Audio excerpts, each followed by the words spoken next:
Thank you. All right, Aisha, I was wondering if I understand that FAWE is working in 33 different African countries to foster positive policies, practices, and attitudes towards girls' education. I was wondering, your organization has worked with governments, communities, civil society to help make education for adolescent girls a priority. Could you talk a little bit about what you see that works best, what more can be done, and if you could deal with some specific examples of gender-based violence, vocational training, and give us your sort of, just based on your experience, what your views are about the best opportunities out there. Let me just maybe start by giving you some statistics. Okay. We have 30 million kids out of school. 54% are girls. 22 million adolescents are out of school. 54% are girls. Therefore, we have to do something. We cannot just sit and wait. We have to work together to give to these people the right to quality education. So FAWE is working for gender, equity, and equality for all children, in particular girls. What we have done is to develop innovations, to convince, because if you don't convince, you cannot reach the results you want. We start with the advocacy at the community level. I think you touched about it.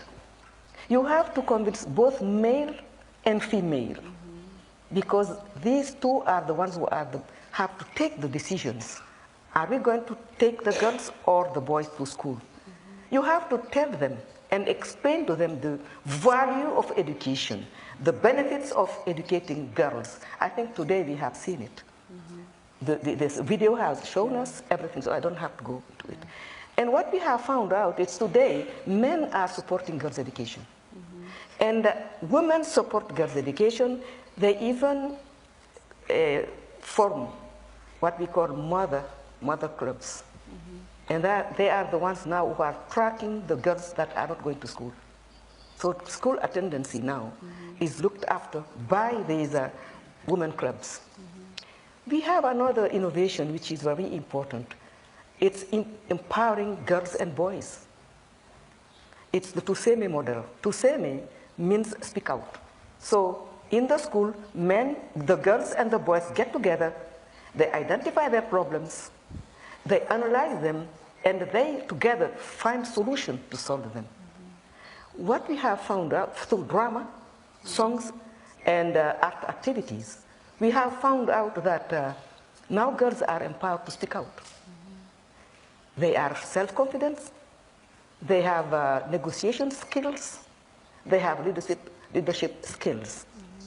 And they are fighting against what we call cultural barriers. Now they know that they have rights, so they claim their rights.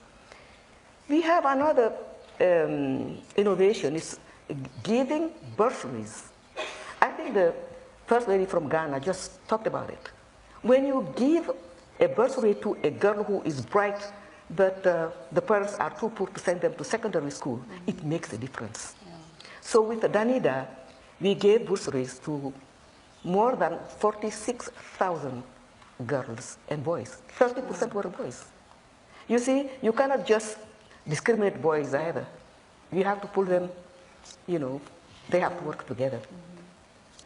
And with the MasterCard Foundation, we are going to have 1,200 scholars in Rwanda. It has been launched already. And in Ethiopia, 800 scholarships. And it's going to make a big difference. You educate a girl, Mahatma Gandhi has said it, you educate a family and a nation. A boy is just a person. So we also have what we call the Center of Excellence. I'm mentioning it because Madame Bush visited one in Kigali. In that school, we transform it into a gender-responsive school. Girls are empowered, and boys also.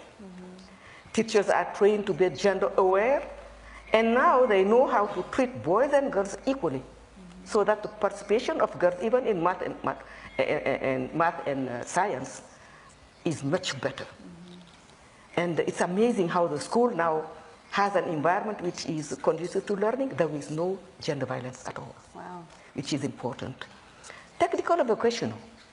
We have trained out of school adolescent girls in 6 countries which were post-conflict affected. What we did was to give them the skills and competencies in disciplines that used to be male disciplines, such as mechanics, you know, electricity, carpentry, and they did very well. And before they finish, we go and lobby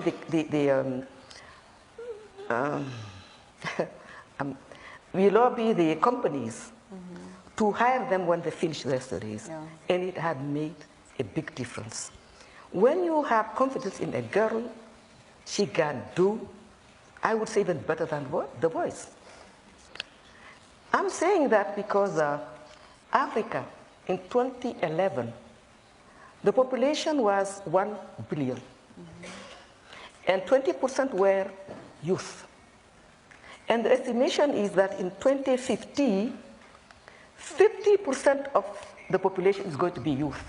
Therefore, Africa will have to invest in its youth, and particular girls, if we want our continent to be a dynamic, productive economy.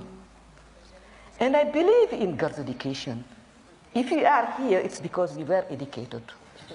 And it's amazing because my father was the one who said, all my girls have to go to school. Therefore, please, let's get together and work for girls' education. It will